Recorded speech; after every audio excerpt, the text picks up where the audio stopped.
Taigi, mano vardas Paulius, aš esu iš Visi psichologai LT platformos kaip ir kolegė Arminta ir mes jau turime penktą berods jau tradiciją tampantį mūsų tyrimo pavasario jau galbūt trečias, dar pora buvo rudens tyrimai.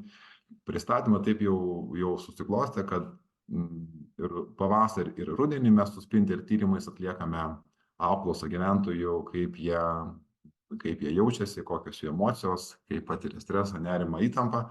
Ir duomenimis dalinamės su specialistais, terapeutais, psichologais ir be abejo žiniasklaida. Tai pristatysiu trumpai šį tyrimą ir po to pakviesiu prisijungusius specialistus pakomentuoti šio tyrimo rezultatus. Tai apie kokią 10 minutėlių ar 7 kokias užtruksiu, o po to galėsim padiskutuoti. Taigi, pavasario tyrimas mūsų ar ne ir reprezentatyvus, siekiant išsiaiškinti gyventojų patiriamų streso, nerimo, įtampos lygį ir jų priežastis nuo 18 iki 75 metų. Ir mes tradiciškai 3 klausimus užduodame tiek palyginti pernai kovą ir šių metų kovą. Ar pastaruoju metu jaučiate padidėjusią įtampą, nerimą, stresą? Taip pat klausimas, kaip manote, tai yra kokios padidėjusios įtampos, nerimo, streso priežastis ir kaip manote, ar šioje situacijoje būtų tikslinga kreiptis į psichologą konsultacijos. Na ir kadangi turime istorinius duomenis, būtų jau galima stebėti, kaip ši gyventojų nuomonė, požiūris keičiasi į šitos dalykus.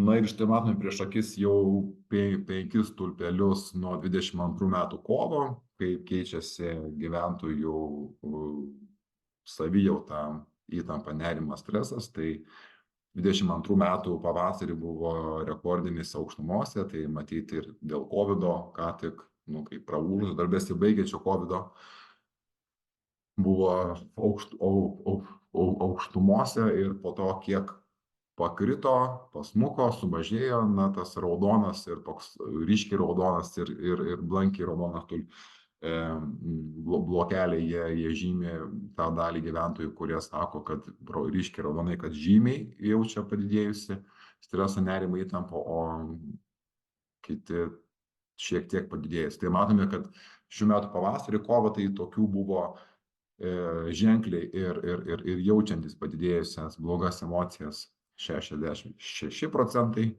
ir 34%, kad nejaučia. Tai labai panašus rezultatai kaip ir praeitų metų kovą, gal šiek tiek padidėjo keliais procentais tų, kurie sako, kad jaučia įtampą. Na ir truputėlį panagrinėsime, kas tie žmonės, kurie jaučia padidėjusią nerimą, įtampą, stresą. Tai jaunimas nuo 18 iki 35 metų išsiskiria tuo, kad jaučia dažniau netgi ženkliai išaugusi nerimą, stresą, įtampą.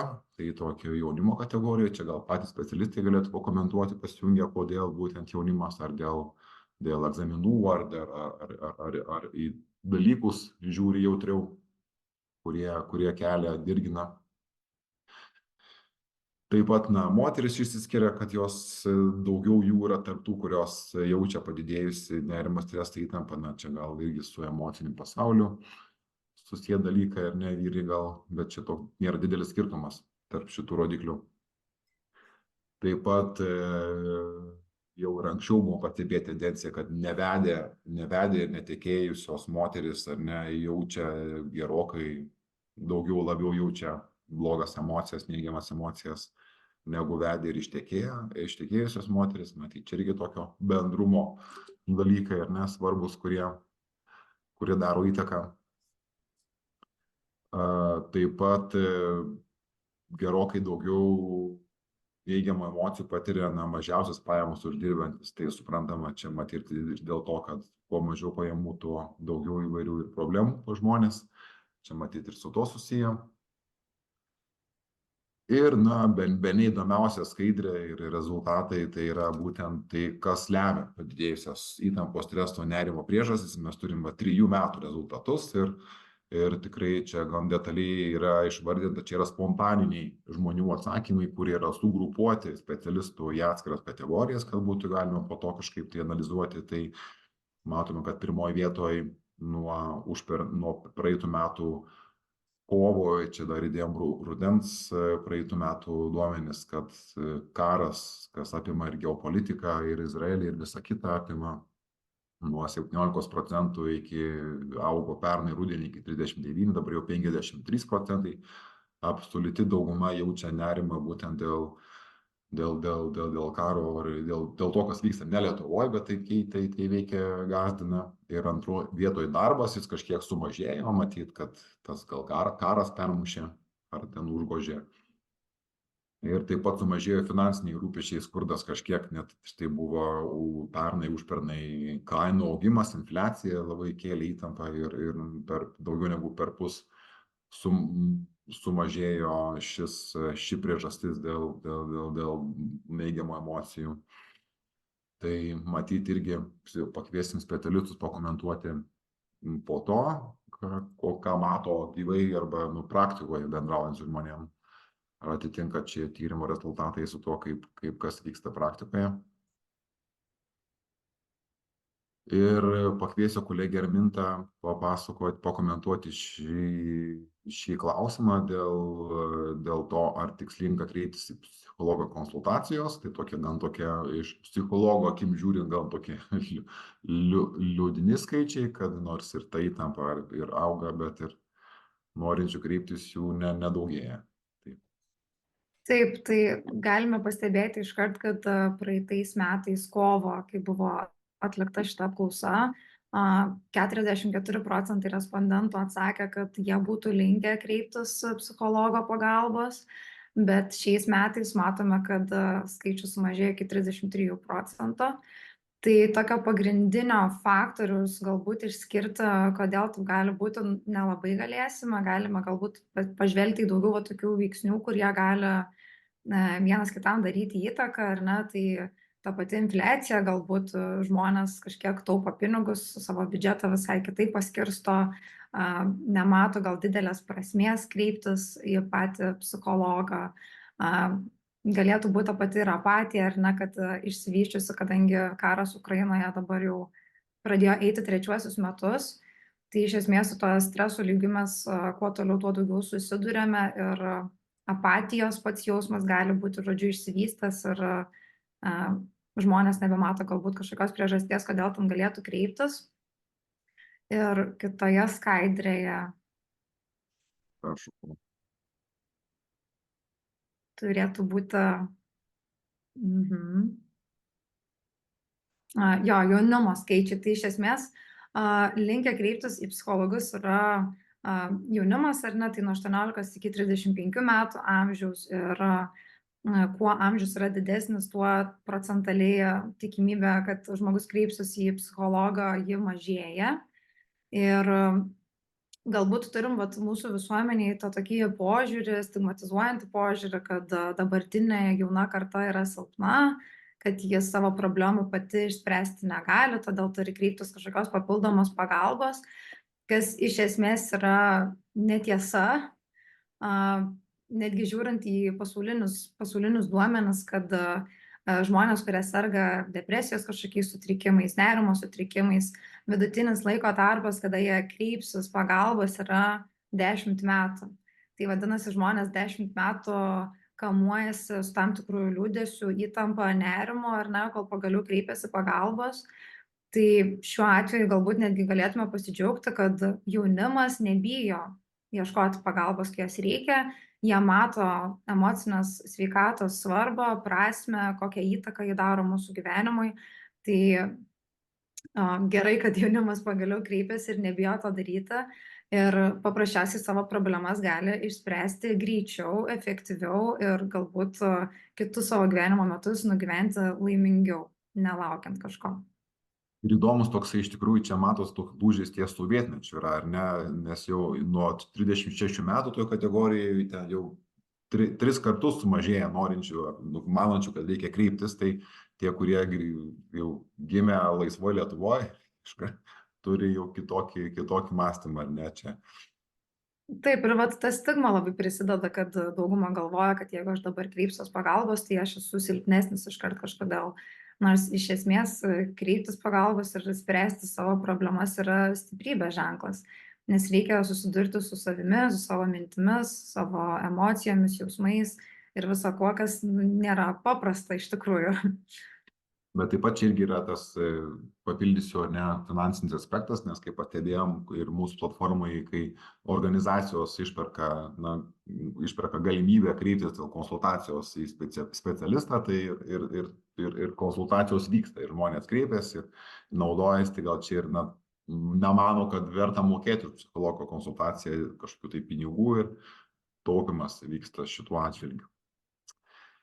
Tai mes kaip ir būsime pristatymą baigę, tada ačiū Arminta, pakvietumėme specialistus, kurie pasijungia pakomentuoti, nes mes čia turim pasijungusių žurnalistų, kuriems įdomu išgirsti vėl kažkas. Ir klausimą užduotų, prašom rašyti į chatą, klausimus atsakysime, pasidalinsiu čia medžiagą visą, kuria buvo ką tik pristatyta. Kuris iš specialistų norėtų pirmas pasakoti pasidalinti savo pastebėjimais? Tai gal aš galėčiau tada iš tikrųjų apie tą, kad nemato poreikio kreiptis arba...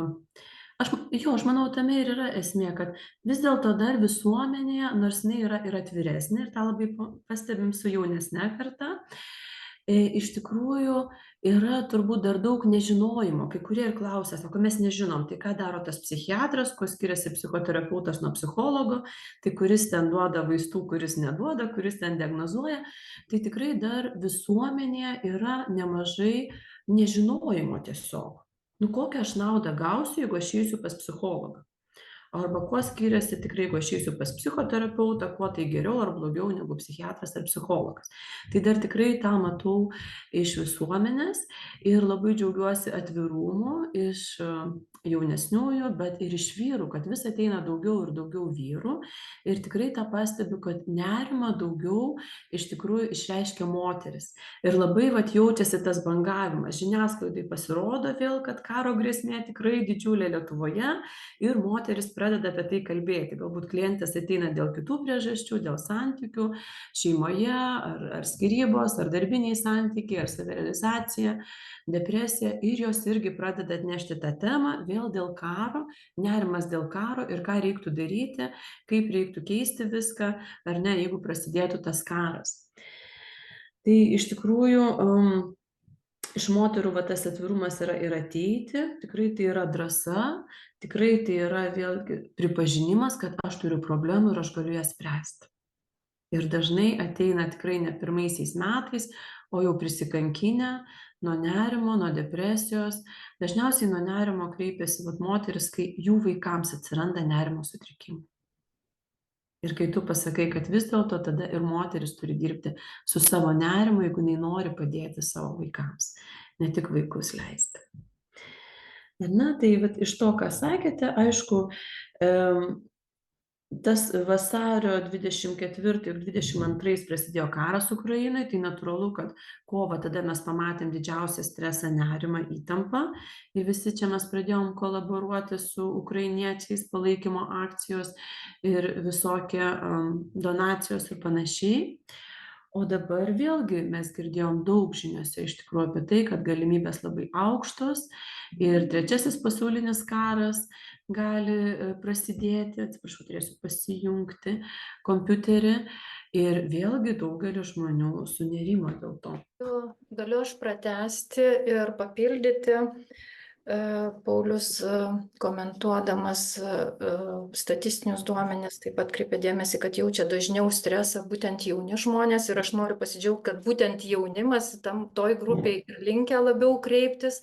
Tai greičiausiai vis tiek mes galim jausti tą tendenciją, kad žmonės jau pripažįsta, kad turiu sunkumų ir galiu kreiptis, o toj jaunų žmonių amžiaus grupiai, kaip buvo klausimas, dėl kokių priežasčių, tai greičiausiai jaunimas tas ankstyvasis suaugusio amžius 18, 19, 20, tai yra ir profesinio pasirengimo, tikrai turim klientų ir kaip jau 12 klasės, 11 baigė, tai to streso tikrai nemažai. O paskui jau einant link 35, tokio jau brandaus suaugusio, tai vis tiek yra irgi karjeros, šeimų kūrimai, tai tas dalykas ir aišku prisideda tas karo turbūt, kur kontekstas, kur jau nerimas ir dėl vaikų, nerimas dėl to labai jaučiasi ta tokia, kada sunkiau daryti sprendimus žmonėm ilgalaikiai perspektyvoje, kas liečia, kur gyventi, kokius sprendimus daryti dėl vaikų. Santykiai prisideda, žinoma, visada stresas atsiliepia ir į santykius, kada mes turime emocinių problemų. Ir čia turbūt netgi nuoroda ir tuos vedusius, nevedusius, tai socialinis kontekstas, palaikymas, kada mes turim socialinę aplinką, tai stresą labai stipriai mažina. Mes žinom, kad jau streso, nerimo mažinimui labai didelį įtaką turi socialinis kontekstas. Dėl to kartais tikrai reikia ir būtent ir to psichologų, psichoterapeutų pagalbos, kada žmogus gali dalintis, gali atsiremti, jausti paramą, tai yra labai labai svarbu. Ir turbūt į tą klausimą galbūt kada kreiptis, tai tikrai labai norisi atkreipti dėmesį žmonėm, kurie dar svarsto dėl kreipimosi pas psichologą, tai vis tiek yra tam tikri kriterijai, jeigu sutrikęs miegas žmonėm, jeigu jau sunku dirbti, jau sunku susitelkti, sunku daryti kažkokius sprendimus, turi ilgalaikį nuovargį, tai tikrai nebijot kreiptis.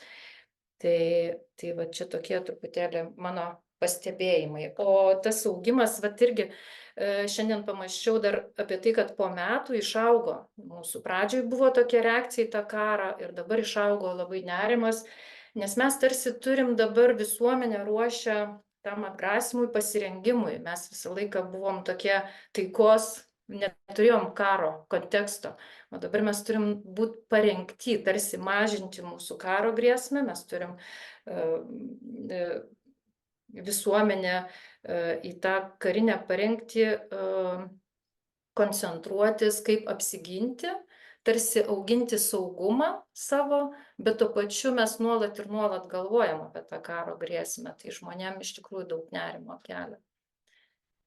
Ir tai yra labai stiprus iššūkis ir iš esmės labai svarbu visuomeniai tą psichologinį atsparumą kalbėti, kaip atlaikyti tą, nes mes nežinom, kada tai baigsis. Tas yra labai didžiulis iššūkis, mes nežinom, kada baigsis. Sunkiausia stresą atlaikyti tada, kada yra grėsmė ir kai mes nežinom, kada grėsmė baigsis.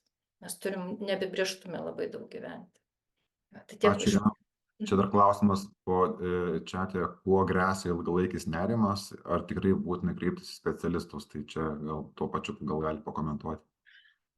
Ilgalaikis nerimas, jeigu jisai pakankamai aukšto lygio, stresas, nerimas, mūsų psichika tiesiog pavargsta, žmonės labai stipriai nukenčia, mūsų psichologinė sveikata.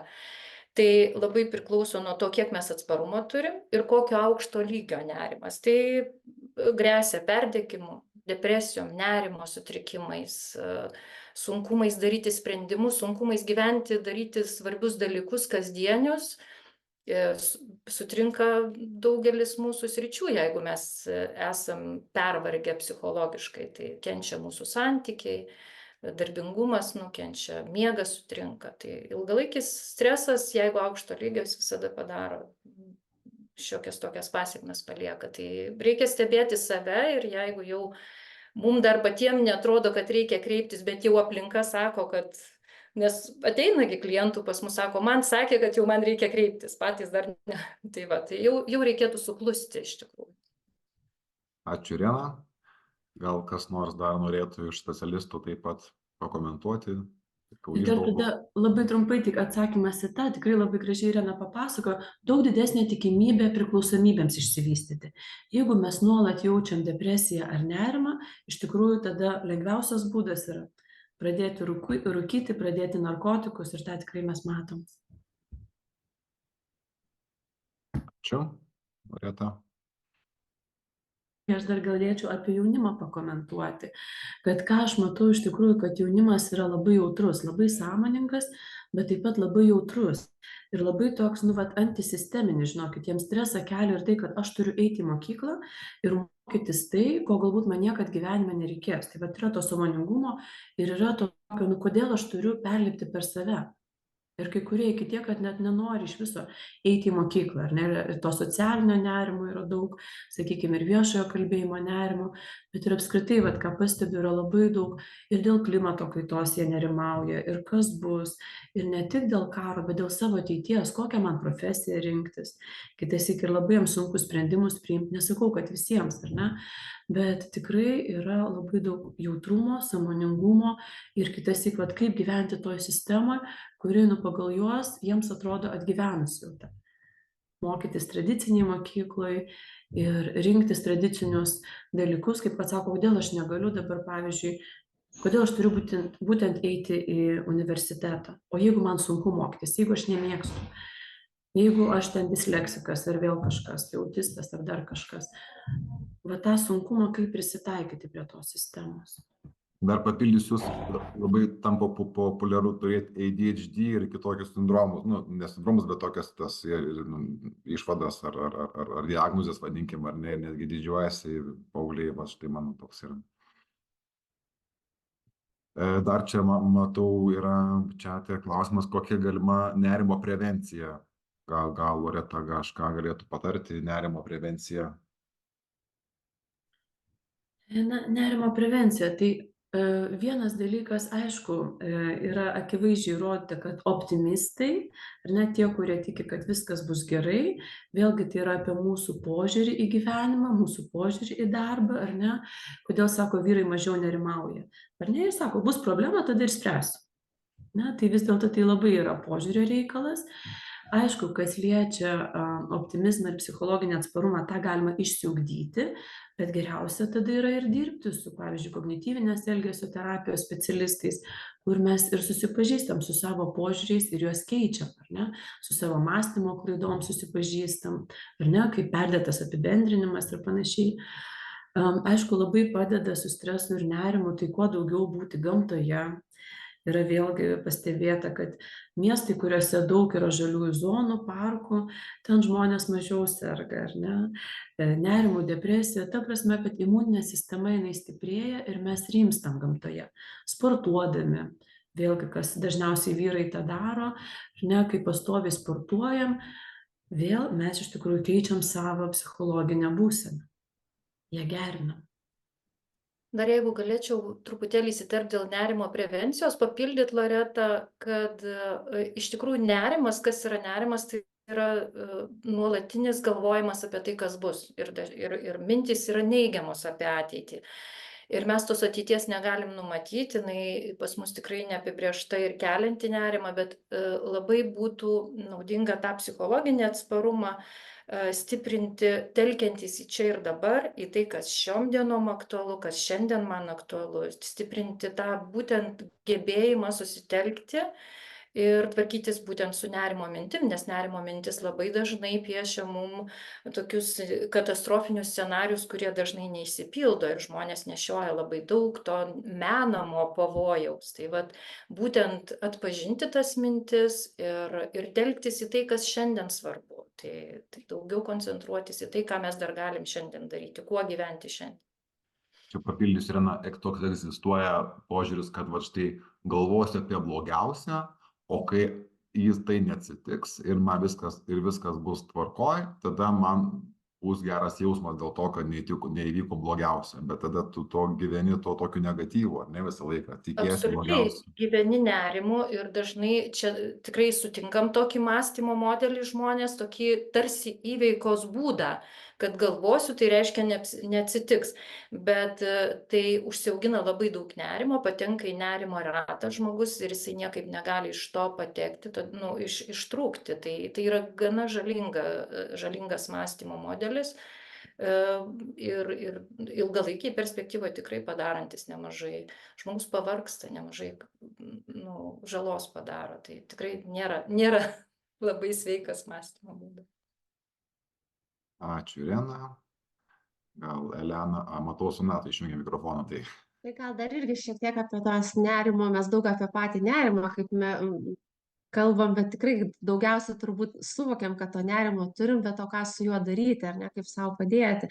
nes tą nerimą šiandieną iššaukia tai ypatingai toks svarbaus poreikio kaip saugumo, ne, jeigu jau žiūrėti į Maslow piramidę, kokie mūsų svarbiausi baziniai poreikiai, tai po fiziologinių poreikių patenkinimo eina saugumo poreikio patenkinimas ir šiuo metu jis mums visai tikrai mūsų šiandieniniam gyvenime tikrai labai susvyravęs ir kada mes jo neturim, mes tada negalim ir kitų poreikių savo aukštesnių dar tenkinti, ar ne, o kaip tada santykius kurti, kaip tada dirbti, sakykime, produktyviai, kaip tada kūrybiškumą savo pasitelkti ir žodžiu, ir džiaugtis gyvenimu.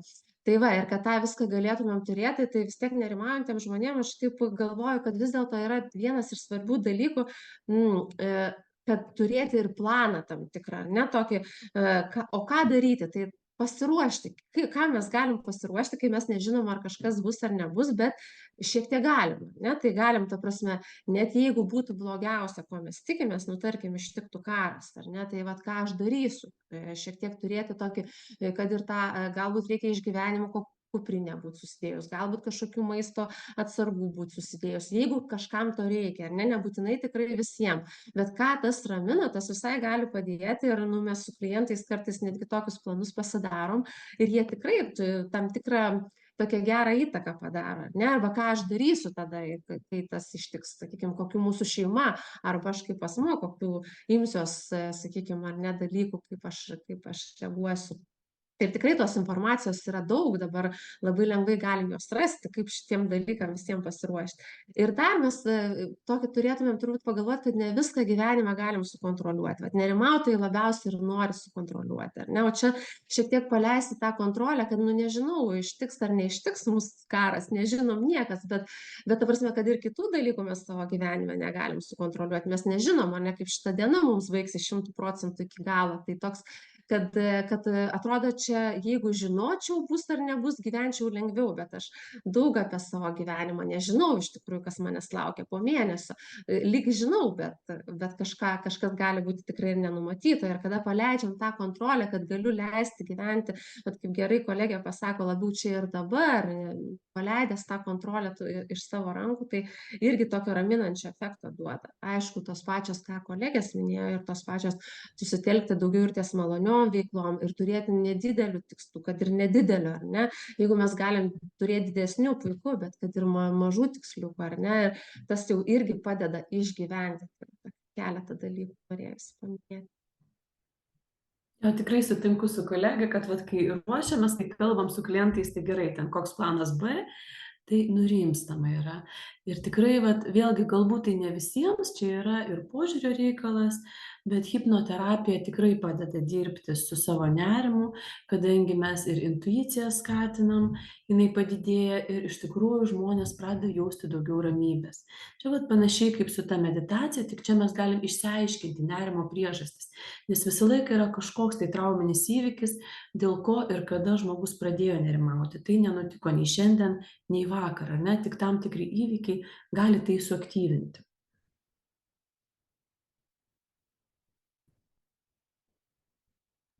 Taip, ačiū Loreta.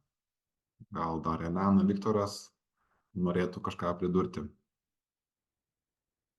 Viktoras, taip. Tai daug ką pasakyta, daug svarbių tokių dalykų užakcentuota ir lieka tik pasidžiaugti, kad mes tie, kurie galim padėti ir lieka tik žmonėm kreiptis tos pagalbos. Bet ką aš noriu dar pasakyti, tai mes kaip specialistai, ne, suprantam, dėl ko tas nerimas gali kilti, ne, tai aš siūlau visgi neakcentuoti tų dalykų, dėl kurių gali kilti tas nerimas. Ir taip mes gyvenam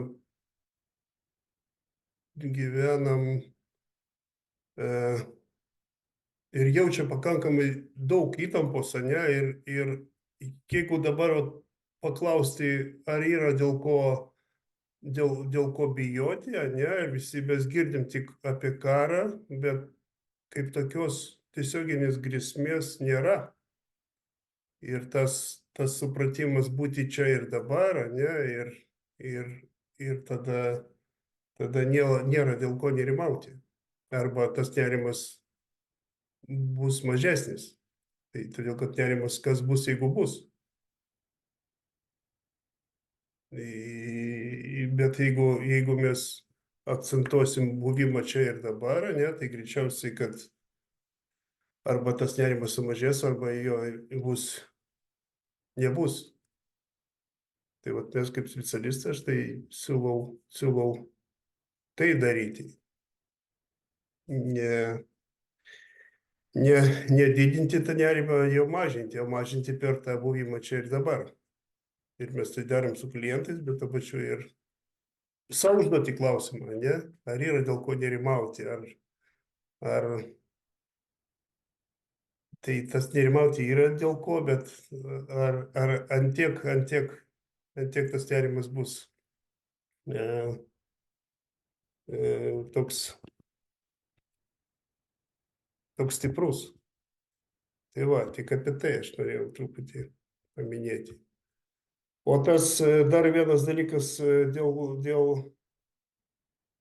dėl nenoro kreiptis, o ne pagalbos. Tai pačiam tyrimai yra arba kreipiasi, arba nesikreipia, ne? Tai bet klausimus tada kyla, kaip žmonės tvarkosi su savo nerimu, su savo įtampa. Gal randa kitų būdų. Ne tik psichologo, ne pagalba, bet ir kitų būdų, apie ką Loreta truputį minėjo, ne, kad atsiranda tokių priklausomybių galbūt. Bet čia kitam kartui gal